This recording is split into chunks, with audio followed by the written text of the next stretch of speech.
one of those things, if you get too close to it, it just... Well, it's just so different.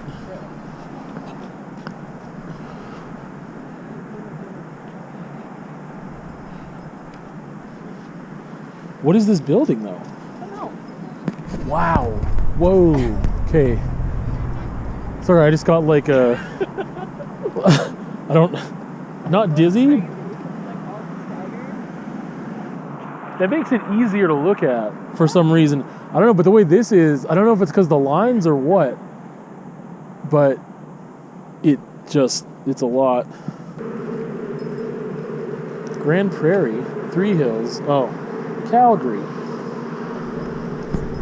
Place is... Oh my goodness. Was that deep?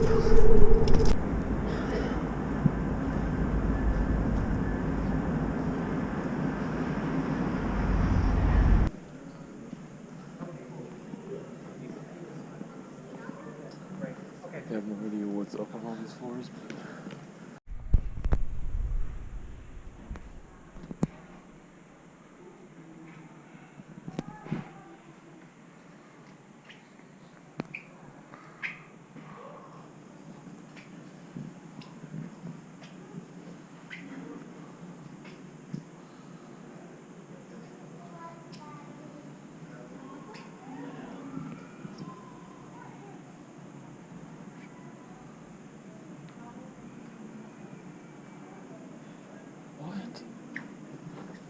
That's bananas.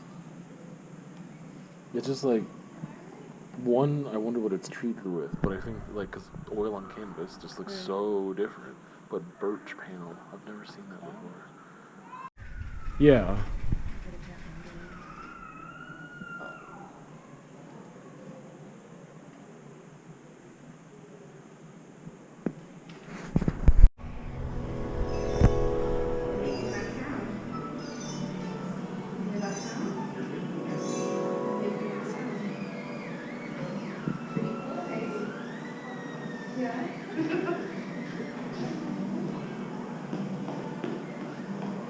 That's you.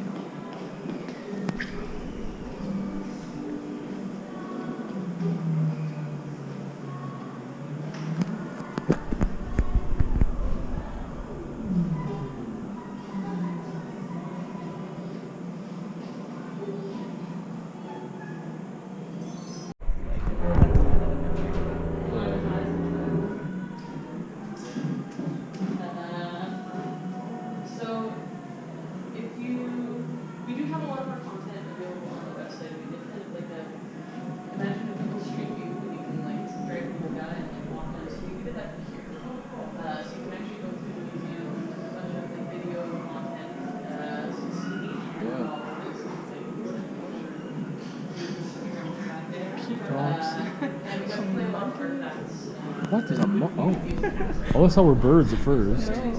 Bunnies. Those guinea pigs? Fruits? $16.79. That's a harpsichord.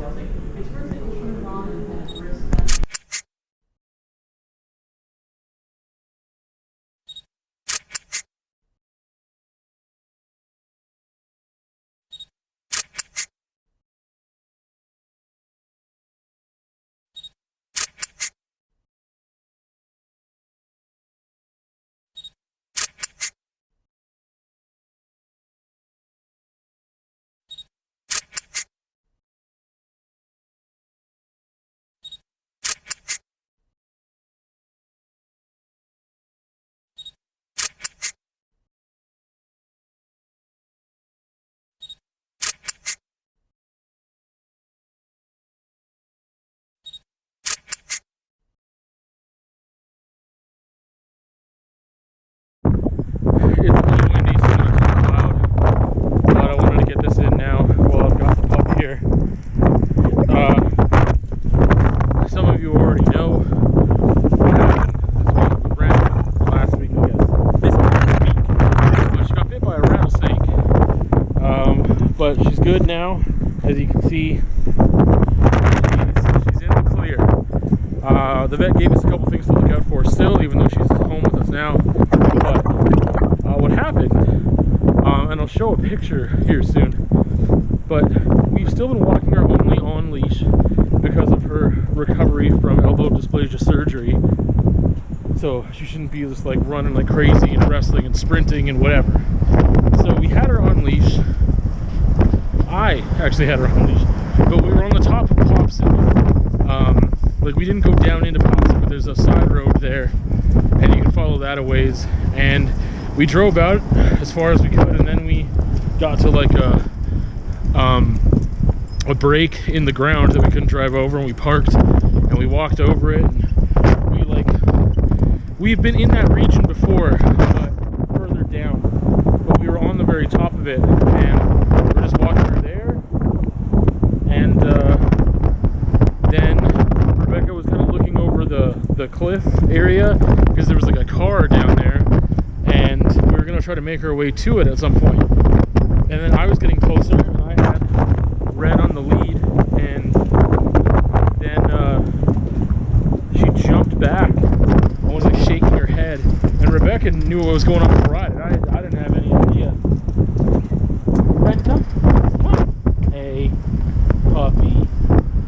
And then yeah, she got bit on the nose, and there was this little rattlesnake, and like I said, I'll throw a picture of it right here actually. So Rebecca was just thinking on her feet and just calm and whatever, and I took her into the car.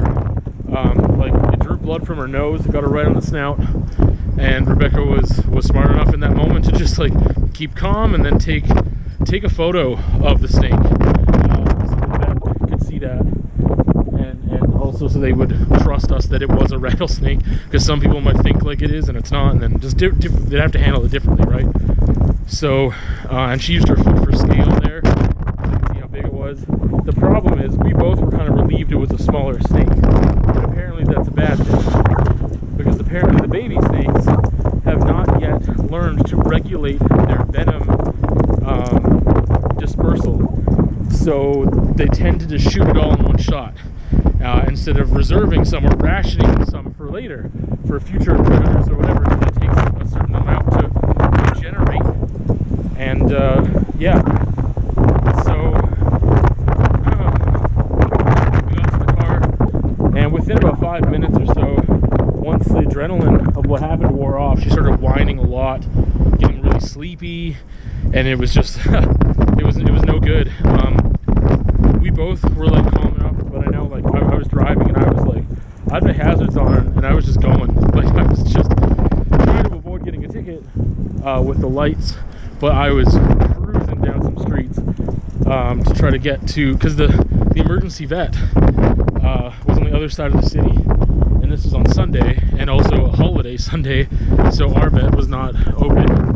And yeah, so it took us 15 minutes to get there despite this meeting, and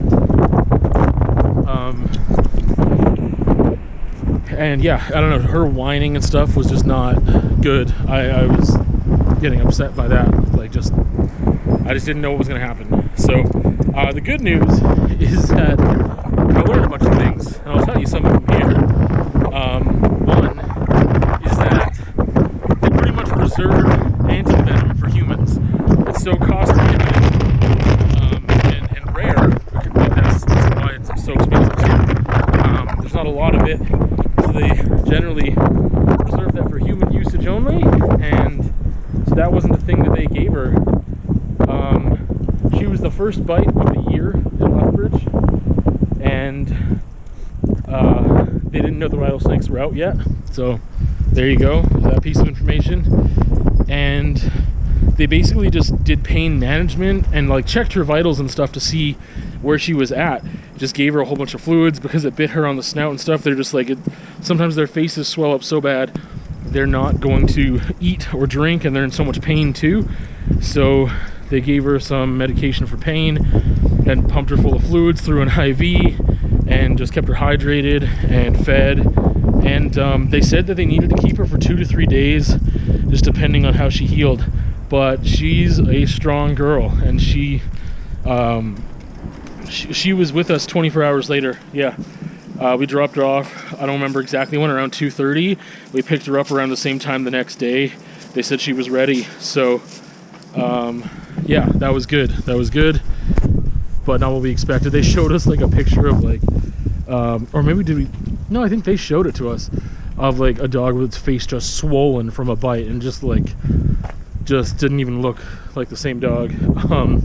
But she did pretty okay. So we're not sure if that's because maybe it didn't have much venom, or it only got maybe one fang in, or what, or if she's just that strong of a pup.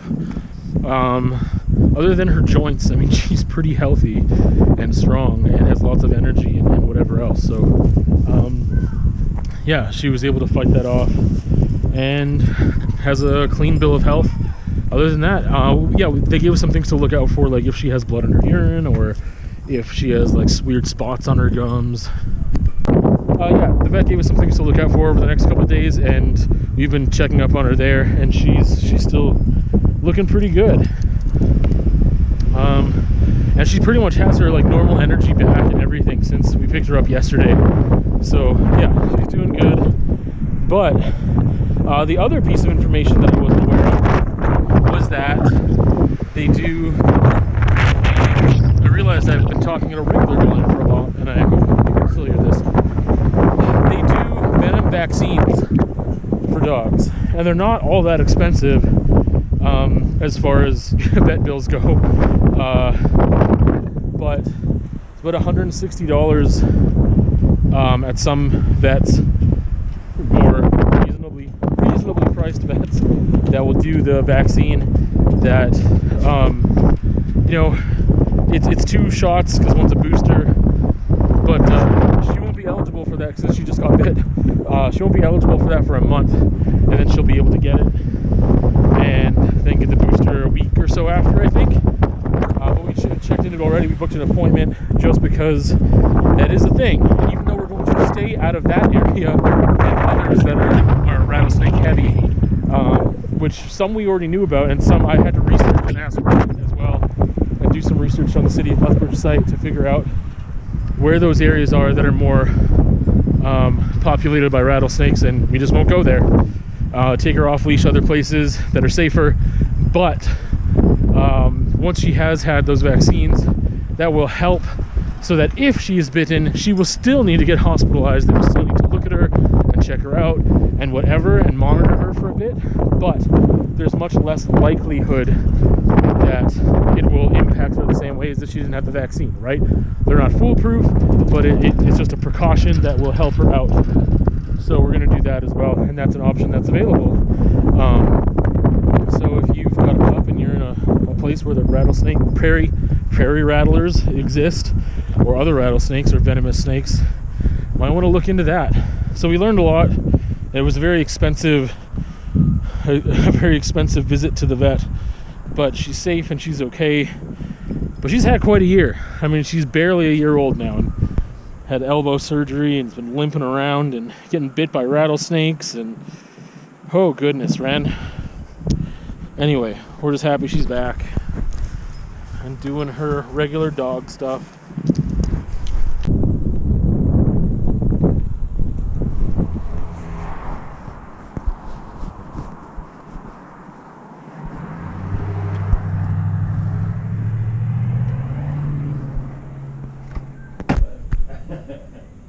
Best thing to do.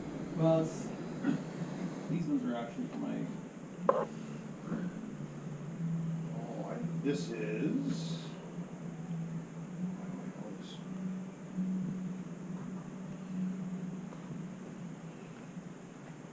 Who makes that?